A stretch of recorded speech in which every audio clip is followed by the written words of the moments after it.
अगर आप भी चाहते हैं बिट्टू मलंगिया इंटरटेनमेंट का ऑडियो वीडियो सबसे पहले आप तक पहुंचे, तो लाल बटन को दबाकर चैनल को सब्सक्राइब करें और बेल आइकन दबाना ना भूलें। शिव गुरु कहे छिया चर्चा में आप सुन रहे हैं माडर से माँ दुर्गा म्यूजिक की प्रस्तुति। सरवन मोबाइल शॉप, घुर्मी बाजार, नेपाल। शिव गुरु कहे छिया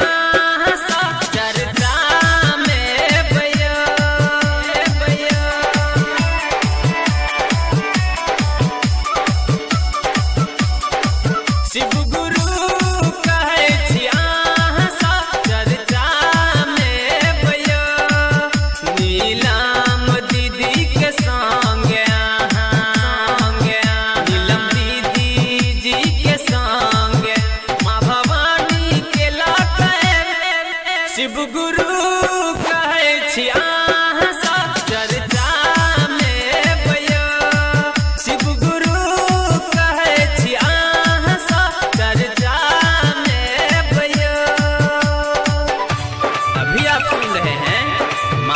शिष्य परिवार की ओर से सिंगर ज्ञानू यादव को।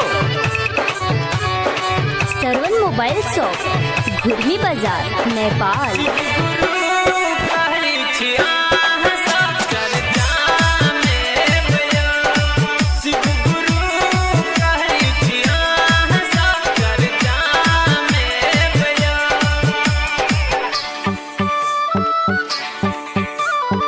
पूजा करब हम बेलक पात लगा, भोजन कराएब हम भंग धतूर लगा,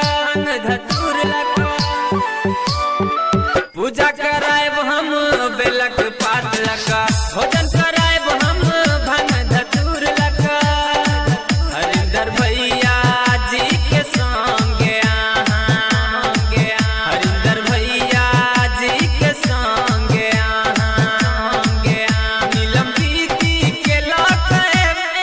शिव गुरु कहे छिया चर्चा में भैया, शिव गुरु कहे छिया चर्चा में भैया।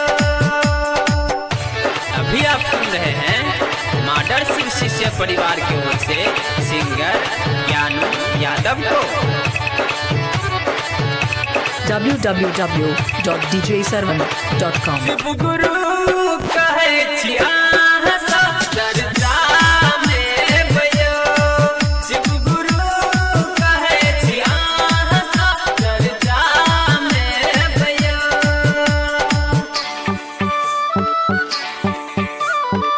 गुरु छिया हमर अहाँ के शिष्य छी हम, दिहल 3 सूत्र करे छी पालन हम, गुरु छी अहाँ हमर अहाँ के शिष्य छी हम, दिहल